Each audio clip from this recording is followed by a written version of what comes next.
ہمارے رب اور خالق کی ریکوائرمنٹ دیکھیں، وہ ہماری برائیوں سے اگر ایک خوبی بڑھ جاتی ہے تو وہ ہمیں پاس کر دیتا ہے، یعنی کہ 49 برائیاں ہوں اور 51 خوبیاں ہوں تو وہ میرا رب ہمیں پاس کرتا ہے۔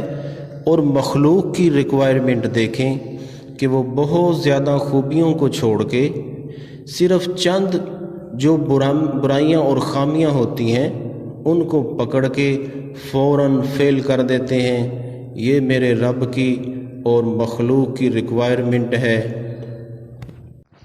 تو معلوم ہوا یعنی خالق کی ریکوائرمنٹ 51/100 اور مخلوق کی ریکوائرمنٹ 100/100 ہے کہ انسان میں خوبیاں ہی خوبیاں ہونی چاہیے، اس میں کوئی برائی نہیں ہونی چاہیے، یعنی کہ وہ ایک فرشتے کی طرح ہونا چاہیے۔